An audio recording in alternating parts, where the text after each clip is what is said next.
Welcome back, this is James from Panasonic Films, and today I want to talk about the Sony A7 III and camera backups.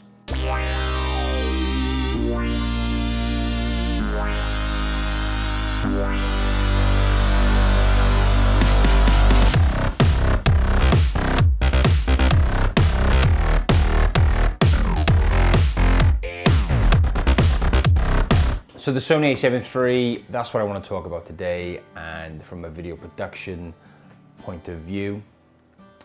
I bought the Sony A7 III last year. It's just come out, and huge impact on the camera world. All the things it was offering, and just really beat the competition. So I decided to buy the camera. I was selling the GH4, and I was selling my Canon 5D Mark II. So the GH4 would be more for video, 5D Mark II obviously for more photography. But they were getting outdated. The 5D Mark II was shit in low light. The GH4 was also crap in low light, and I was intending to upgrade to the Blackmagic Pocket 4K. So I thought, why don't I just get the GH4, the 5D Mark II, smash them together and get a Sony A7 III, which would be a really good hybrid camera. So I get the camera, the Sony A7 III, takes phenomenal pictures, and I've done some headshots with that camera too. Brilliant eye autofocus, huge help for portrait photographers in particular. The video looked fantastic, only 8-bit, but nevertheless, it looked great, downscaled 6K to 4K video. Again, it wasn't my aim to use this for video production work.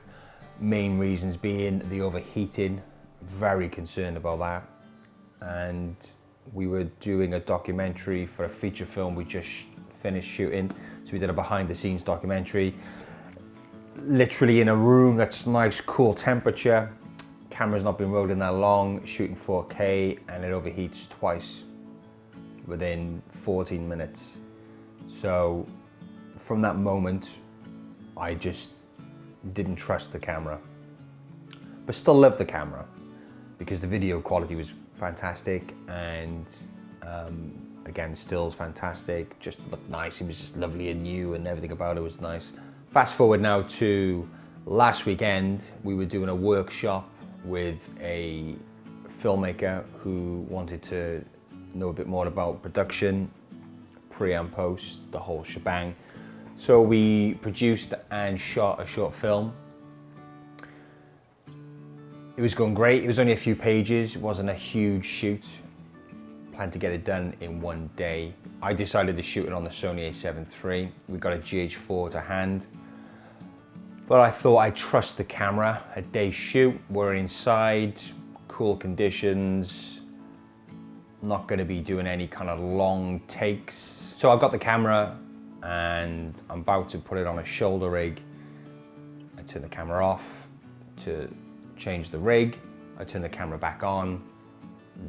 Nothing's happening. I changed the batteries. I'm using legit Sony batteries and third-party batteries, which have always served me well, never really fucked up on me before. Camera is just not having it. It's just not coming on, and eyes are on you, you're the DP, why isn't this working? And I remember thinking, what the fuck is going on with this camera? Whilst we were shooting the rest of the scenes, I had Tom on hand to just try and work out if there's a fix we could do to kind of get the Sony back to fucking life. Nothing at all. So, thankfully, I'm under warranty still, and that camera is going back to Sony. They're going to investigate it, hopefully repair it, maybe give me a new one. We'll see what happens there. I've had these two occurrences where the camera has failed me. And I don't use it all that often for corporate work. I try not to. I have, because I'm a fan of how the Sony video looks. It needs a bit of tweaking, but I like it. It's 8-bit, but as long as you don't push it too much, as long as you light it nice, you can get some nice video footage from the camera. So I have used it. knowing this potential overheating could happen, but this blanking off, powering off, shutting off, dying on me, that's a first. And after a Google search, I couldn't see anybody posting similar happenings to their Sony A7 III. I am a member of a Sony A7 III, couple of Sony A7 III Facebook groups, and it is alarming to see how many people post on there about problems they have with their Sony A7 III, locked shutters, just the shutter falling out. I've seen stories of horrific glitching going on. So the Sony A7 III for me, it's a lovely shiny camera, but it's just trying to do too much, I think.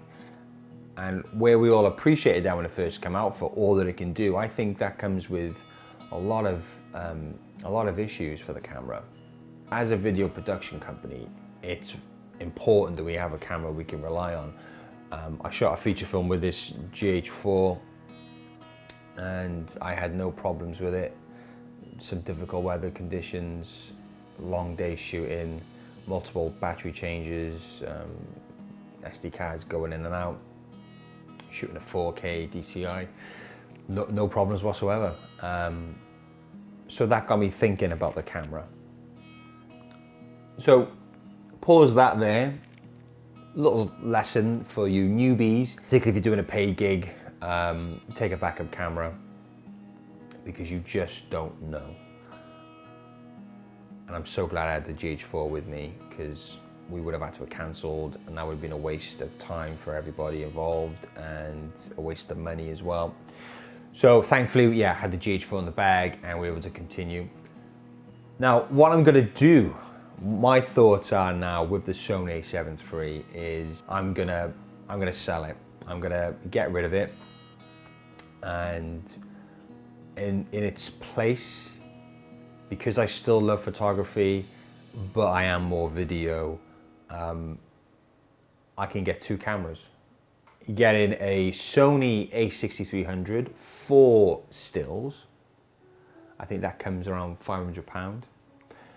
And that will produce nice video if I need it. It'll be perfect for travel. I can do headshot photography with this still. It's got the IAF, great autofocus capabilities.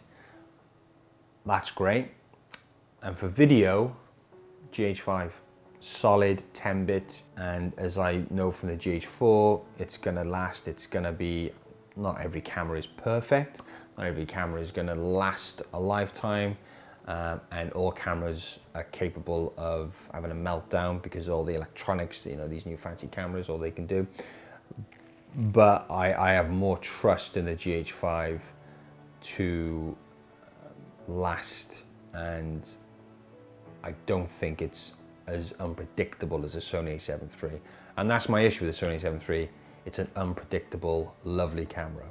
So there we go. That's my little thoughts on the Sony A7 III after a year of owning it, and that's what I plan to do now once I get the Sony A7 III back, and that's the plan going forward. But yeah, always as a little tip there, you know, take a backup camera with you, even if it's not 4K like your main camera. If it's 1080, it's better than having nothing. So yeah, if you like this video, like and subscribe, and feel free to leave a comment down below. Stay tuned for more by clicking the subscribe button, and we'll see you next time. Chatty fucking bye.